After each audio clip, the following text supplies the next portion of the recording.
अस्सलाम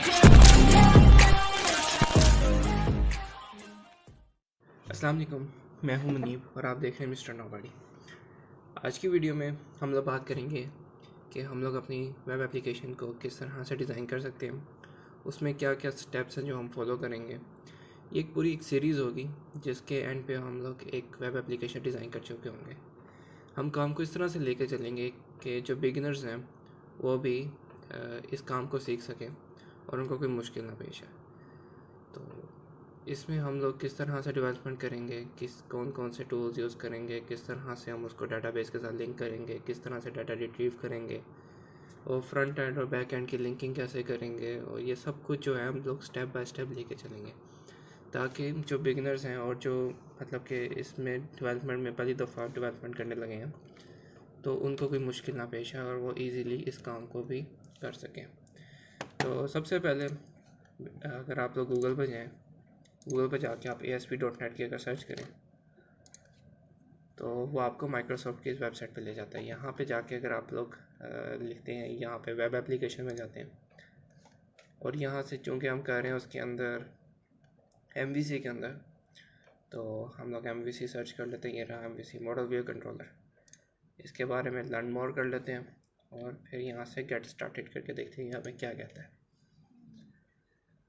ये basically documentation दे रहा है हमें कि आपके जो MVC के अंदर जो आप डेवलपमेंट करेंगे आपको किस किस चीज़ की वो प्रोवाइडेड होगी, क्या क्या चीज़ें प्रोवाइडेड होंगी, उनके बारे में थोड़ी बहुत इन्फॉर्मेशन ही हमें बता रहा है यहाँ पे। ये आप लोग चाहें तो यहाँ से पढ़ भी सकते हैं, देख भी सकते हैं, समझ भी सकते हैं, नहीं तो मैं अपनी वीडियोस में भी साथ साथ जिससे जैसे जैसे जैसे मैं इन चीज़ों पे मूव करूँगा तो मैं इंशाल्लाह आपको इसके बारे में भी बताता रहूँगा।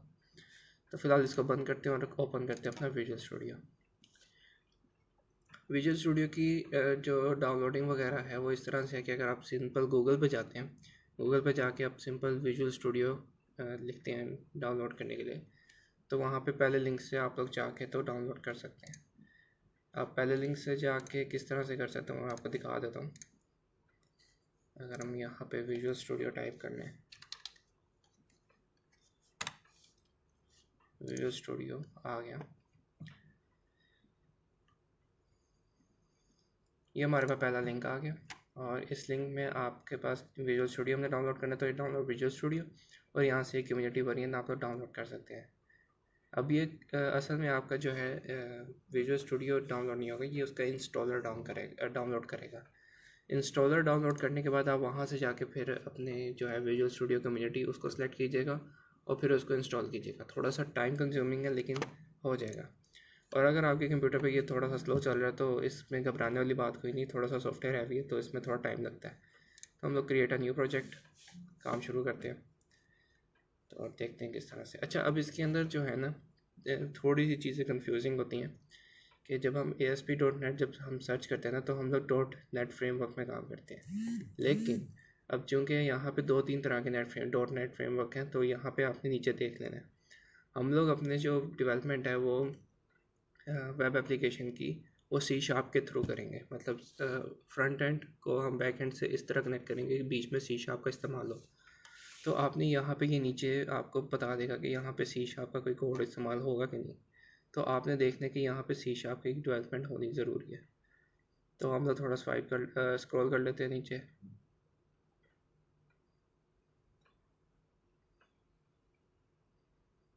यहाँ पे थोड़ा सा सर्च कर लेते हैं, देख लेते हैं, मिल जाएगा।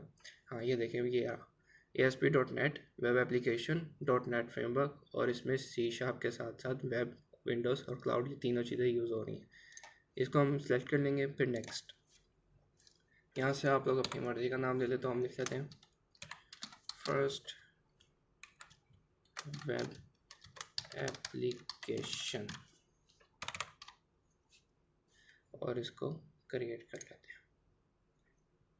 हम लोग व्यू जो इस्तेमाल करेंगे MVC, जो कि अभी मैंने आपको पहले भी थोड़ी देर पहले भी बताया कि MVC हम लोग इस्तेमाल करने जा रहे हैं, तो इधर से MVC और क्रिएट।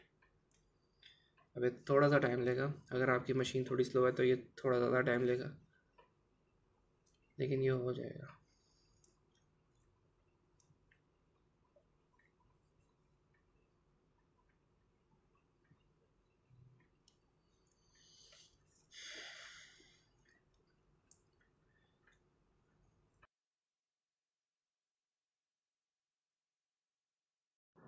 अब आप देख सकते हैं कि ये अगर से हमारा प्रोजेक्ट जो है वो क्रिएट हो गया।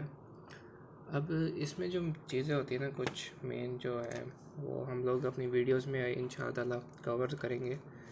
तो कोशिश कीजिएगा मेरी वीडियोस को एंड तक देखें और कोई वीडियो मिस ना करें, क्योंकि हो सकता है किसी ना किसी वीडियो में कुछ ऐसा काम हो जो अगली वीडियोस के साथ रिलेटेड हो, तो आपको बार बार जाके फिर देखना पड़ेगा। तो इसीलिए पहले से ही वीडियोस देखते रहें साथ साथ, ताकि आप लोगों को इशू ना आए।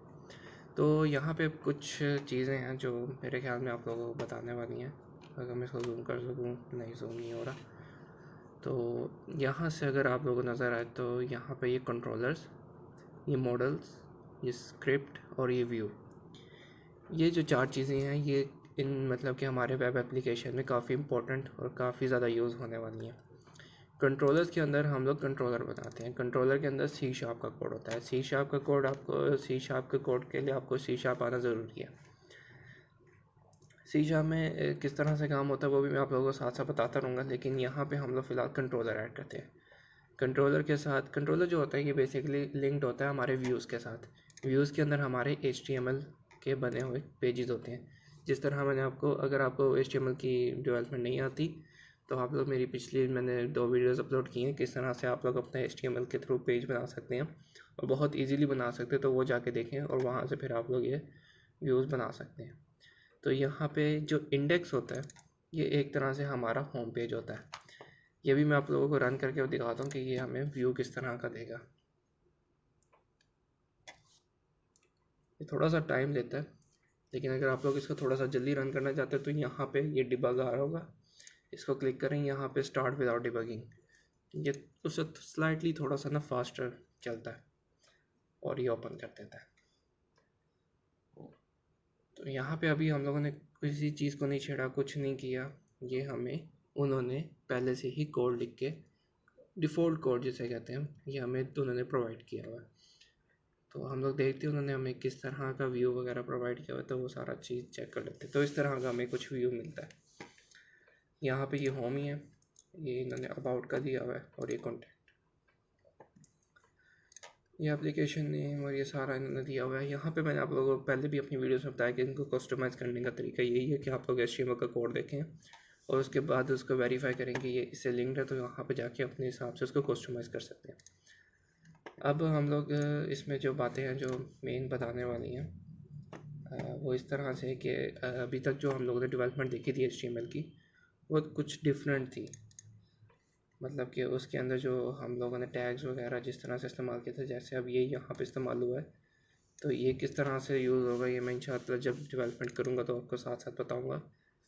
यहाँ पे ये जो स्टार्ट है, इस तरह ये लेआउट किस तरह से स्टार्ट होता है और किस तरह से वर्क करता है, मैं अभी आप लोगों को करके दिखाता हूँ। तो ये अब हम आते हैं जो पहली चीज़ आज हम लोग देखने वाले हैं और लर्न करने वाले हैं लेआउट के बारे में। अब लेआउट जो होता है हमारी वेब डेवलपमेंट में इस तरह से होता है कि आपके पेजेस जो होते हैं वो सारे सेम होते हैं, उनका लेआउट जो है वो सिमिलर होता है। पेजेस आपके डिफरेंट हो सकते हैं लेकिन जो लेआउट होता है वो सिमिलर होता है। तो हम लोग करते हैं कि हम लोग हर पेज पे हेडर फुटर लगाने की बजाय ना हम लोग एक लेआउट बना लेते हैं। यहाँ पे ये शेयर्ड के अंदर लेआउट आ रहा होगा, तो इसके अंदर हेडर और फुटर ये हमें गिवन होता है। हम लोग इसी के अंदर पेश करते हैं कि मैं आप लोगों को इंशाल्लाह ताला ऐसा ऐसा ये सब चीज़ आपको क्लियर करता जाऊँगा। अब देखें आप ये सोच रहे होंगे कि ये तो लिंक्ड कैसे हुआ है। अब ये लिंक्ड व्यू स्टार्ट के थ्रू हुआ है। ये व्यू स्टार्ट वाली ये जो लाइन है ना, अगर मैं ये कॉपी कर लूँ और व्यू स्टार्ट को मैं डिलीट कर दूँ यहाँ से, मैं सिर्फ ये इसलिए कर रहा हूँ ताकि आप लोगों को पता चले कि ये वर्किंग किस तरह से करते हैं। यहाँ से मैं इसको डिलीट कर दिया, इसको अब रन करके देखते हैं। अब जो यहाँ पे व्यू आएगा ना वो बड़ा अजीब सा हो जाएगा, देखिएगा।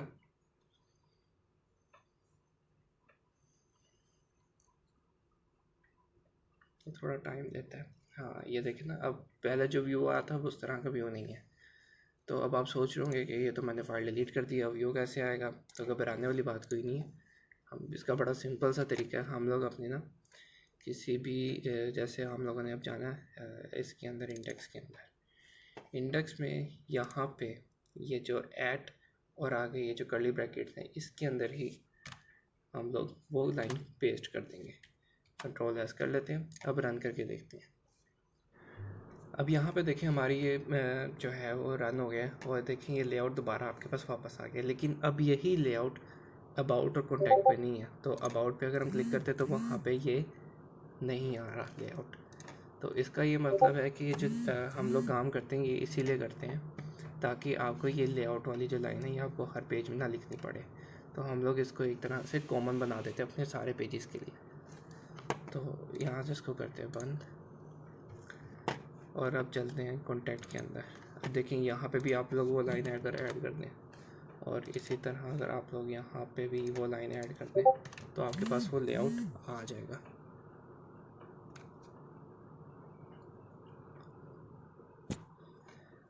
अब एक चीज़ जो है जो इम्पोर्टेंट है, मैं अगर आप लोगों को दिखा सकूँ यहाँ पे,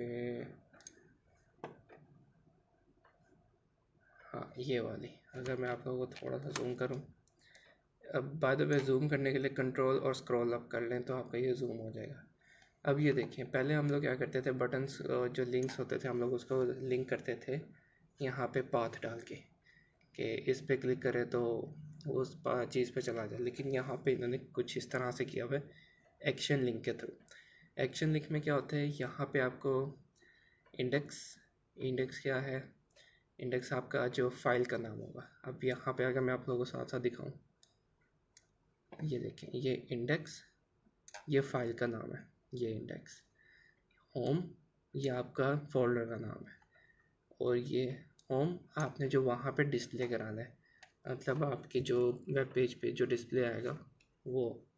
तो इसको अगर हम कस्टमाइज़ कर लें, इसको हम लोग होम की जगह कह लें बटन 1 कह लें, कंट्रोल एस करके अगर इसको रन करें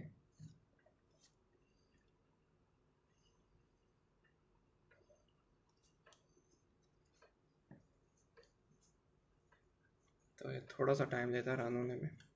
तो ये देखें बटन 1 यहाँ पे कस्टमाइज़ हो गया, लेकिन इसके पीछे जो लिंक है वो लिंक इंडेक्स का ही है। अब हम करते हैं क्या, अब आपको पाथ का सही बताने के लिए मैं इस तरह से कहता हूँ कि इसको कर लेते हैं पहले बंद। अब मैं बटन 1 की जगह, इंडेक्स की जगह यहाँ पे हम लिख देते हैं कॉन्टैक्ट लिख लेते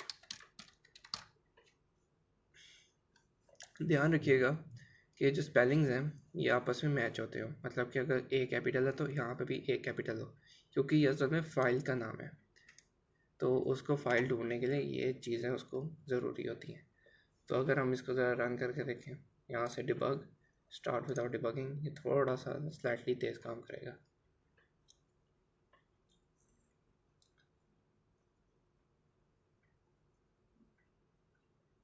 तो यहाँ पे हमने बटन 1 के पीछे जाना था कॉन्टैक्ट का, तो अगर मैं इसको क्लिक करूँ तो यहाँ इसको कॉन्टैक्ट्स पे लेके जाना चाहिए। तो क्या ये लेके जा रहा है? बिल्कुल लेके जा रहा है। तो इस तरह से अब आप लोगों को पता चल गया कि ये जो 3 हैं ये किस तरह से वर्क कर रहे हैं। ये आपने जो डिस्प्ले कराना है, डिस्प्ले नेम, ये आपके जो फाइल का नाम, और ये आपके फोल्डर का नाम। तो इस तरह से आपका ये एक्शन लिंक के अंदर जो आपने फ़ाइल चलानी है ये हम लोग उस तरह से लेके चलते हैं। अब बात आती है एक और जो बात है जो कंफ्यूज करेगी आपको कि लेआउट में हेडर अलग है, फुटर अलग है, बॉडी अलग है, ये किस तरह से काम कर रहा है। इसके लिए ये सारे मैं बंद कर देता हूँ ताकि आप लोग कंफ्यूज ना हो। इसको थोड़ा छोटा कर लेते हैं। यहाँ से हम लोग ओपन करते हैं अपना लेआउट। अब लेआउट में जब हम जाते हैं तो ये वर्ड लिखा होता है रेंडर बॉडी। रेंडर बॉडी का क्या मतलब है, यहाँ पे आपकी बॉडी आएगी। अब बॉडी कहाँ से आएगी, बॉडी इसको यहाँ से मिलेंगी। ये जो होता है ना ये बॉडी होती है, क्योंकि हम लोग पेजेस में अपने लिख देते हैं कि ये देखना पेजेस में हम लोग यहाँ बता देते हैं कि ये लेआउट हम लोग यूज़ कर रहे हैं उसका, तो उसको ऑटोमेटिकली पता चल जाता है कि बॉडी हमारी जो है वो इसमें ये हमारी बॉडी है। तो उसको हमें बताने की मतलब कि कोई स्पेशल बात देने की ज़रूरत नहीं होती, क्योंकि हम लोगों ने उसको बता दें कि हम लोग भाई आपका लेआउट यूज़ कर रहे हैं, तो इसका मतलब है हमारी जो बॉडी है उसको आपने लेआउट देना है। और यहाँ पे आप सिंपल अपना कोड लिखना ऐसे शुरू करते हैं कि आप बॉडी में कोड लिख रहे हैं। आपने बॉडी का कोई टैग नहीं डालना, कोई HTML का टैग नहीं डालना, कोई टैग नहीं डालना। आपने सिंपल अपना जो है ना ऐसे लिखना, कोड लिखना शुरू करना है HTML का कि आपका आप बॉडी में ही कोड लिख रहे हैं, बॉडी के टैग्स के अंदर कोड लिख रहे हैं। तो यहाँ से अगर मैं आपको लेआउट में दिखाऊँ, लेआउट में आपको HTML का टैग मिल रहा है, हेड मिल रहा है, और फिर ये बॉडी, अब आप सोचोगे बॉडी तो फिर आ गई है। ये के आने का मकसद इस तरह से है कि ये इन्होंने खुद ही कोड लिख के दिया हुआ, लेकिन जब हम लोग डेवलपमेंट करेंगे हम लोग इस तरह लिखेंगे। हम लोग यहाँ पे सीधा हेडर, यहाँ पे फुटर और बीच में रेंडर बॉडी का टैग इस्तेमाल करेंगे, ये वाला। इसके थ्रू हम लोग अपना काम करेंगे। अब बात करते हैं कंट्रोलर्स की। ये तो बात होगी व्यूज़ की। व्यूज़ में ये आपको जब हम आहिस्ता आहिस्ता काम करेंगे तो इंशाल्लाह ये सारी चीज़ें आपको और क्लियर होती जाएंगी। अब बात करते हैं कंट्रोलर्स की। कंट्रोलर जो होते हैं ये हमारा एक तरह से HTML का कोड होता है, और इसको हमने ये आप इसको कहते हैं इनहेरिटेंस के लिए। जब हम लोग सी हैश में इनहेरिटेंस करते हैं तो हम लोग कोलन इस्तेमाल करते हैं। तो ये कंट्रोलर से इनहेरिट हुआ हुआ है। कंट्रोलर क्या? कंट्रोलर इज सिंपल ये है। तो यहाँ पे हम लोग असल में अपने पेज के ना व्यू बनाते हैं, मतलब ये है ना। तो यहाँ पे इसका हम लोग व्यू ऐड करते हैं, और इस पर अगर हम राइट क्लिक करें तो यहाँ से ऐड व्यू, इसका आप एक और व्यू भी बना सकते हैं। या इसको हम लोग अगर चेक करते हैं कि अगर इसका कोई व्यू पहले से ही है तो हम लोग गो टू व्यू, और हम लोग देख लेते हैं कि इसका पहले से ये व्यू मौजूद है, ये वाला व्यू पहले से ही इसका मौजूद है। तो इस तरह से कुछ ये लिंक्ड होते हैं आपस में। ये इंशाल्लाह जब हम इस पे इसको तफसीलन जब इसकी हम लोग काम करेंगे ना, ये डेवलपमेंट जब सही वाली शुरू करेंगे तो इंशाल्लाह इस सब चीज़ को हम देखेंगे। अब मॉडल्स के अंदर क्या आता है? मॉडल्स के अंदर अगर हम राइट क्लिक करें और यहाँ पे ऐड करें, कंट्रोलर में जाने या न्यू आइटम में जाएं, ये कंट्रोलर तो कंट्रोलर्स में ऐड होगा, तो हम लोग इधर जाएंगे, यहाँ पे कोड, क्लास और ये ऐड। इसके अंदर हम लोग अपना सी हैश का कोड लिखते हैं या सी शार्प का कोड लिखते हैं। सी शार्प के कोड में हम लोग गेटर सेटर्स वगैरह जो होते हैं, हम लोगों ने अपनी जो मतलब कि देखें, आपके जो बेसिक जो डेवलपमेंट होती है उसमें आपको गेटर सेटर चाहिए होते हैं। तो हमारी जो वेब डेवलपमेंट है उसमें भी हमें ज़ाहिर है गेटर सेटर चाहिए होंगे, जो फ्रंट एंड से भी डाटा ला के तो बैक एंड पे फीड करेंगे। तो इसके अंदर भी हम लोग गेटर सेटर बनाते हैं। अभी मैं इसको डिलीट करूँ क्योंकि हम लोग इसको तरतीब से और सही वाले नाम लेके चलेंगे। तो यहाँ से मैंने इसको डिलीट कर दिया। अब स्क्रिप्ट में आते हैं। स्क्रिप्ट में जो है वो jQuery, आप यहाँ पे आपके जावास्क्रिप्ट, बूटस्ट्रैप और CSS का कोड ये इन्होंने खुद ही लिख के दिया हुआ है, हमने कुछ नहीं ऐड किया। तो इसको इतनी देखने की ज़रूरत नहीं है। ये जब हम लोग अपना वेब पेज बनाते हैं ना, उस पर वैलिडेशंस डालने के लिए तो हम लोग जावा JS क्यूरी या फिर जावास्क्रिप्ट हम लोग यूज़ करते हैं। तो मेरे ख्याल में यही मेन चीज़ें थी जो आप लोगों की वेब एप्लीकेशन में कहाँ यूज़ होने वाली। हाँ, इसके साथ एक और हम लोग चीज़ इस्तेमाल करते हैं। यहाँ से अगर आप लोग व्यू में जाएं, ये फाइल एडिट और व्यू आ रहा होगा। व्यू में आपको यहाँ पे मिलेगा सर्वर एक्सप्लोरर। ये सर्वर एक्सप्लोरर जो है ये एक तरह से आपका SQL का जो डेटाबेस होती है ये वो है। ये आपको काम आएगी आगे जाके जब आप लोग अपनी वेब एप्लीकेशन को अच्छी तरह डिज़ाइन कर लेंगे। तो उसके बाद जो डाटा आपने फ्रंट एंड से बैक एंड पे लाना होगा, तो ज़ाहिर हमें कोई स्टोरेज की जगह चाहिए, तो हम लोग उसको यहाँ पे स्टोर करेंगे। तो हम लोग यहाँ पे ला के उसको डाटाबेस के अंदर स्टोर करवा देंगे, और डाटाबेस के अंदर रख के फिर वहाँ से रिट्रीव करना भी हम लोग आगे जाके सीखेंगे। अभी ये फैव आइको आ रहा है, आइकॉन, इसका क्या मकसद है मैं आप लोगों को रन करके दिखाता हूँ।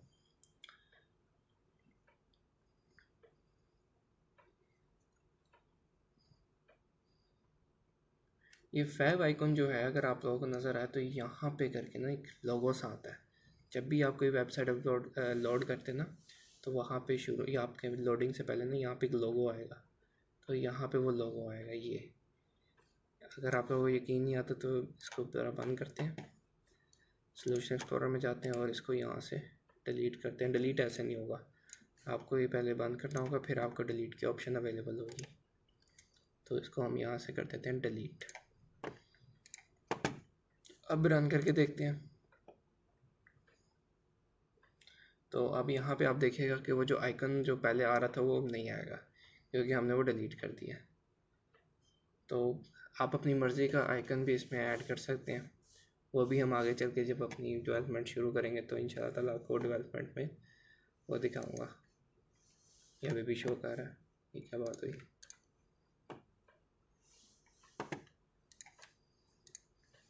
हाँ, आप देखें ना, रिफ्रेश किया तो वहाँ पे वो गायब हो गया। अब हमने वहाँ से आइकन भी डिलीट कर दिया, वो भी मैंने आप लोगों को दिखा दिया कि पहले वो डिलीट नहीं हो रहा था, लेकिन मैं रिफ्रेश किया तो वो डिलीट हो गया। तो इस तरह का थोड़ा बहुत होता रहता है, तो इसमें कोई इतनी बड़ी बात नहीं।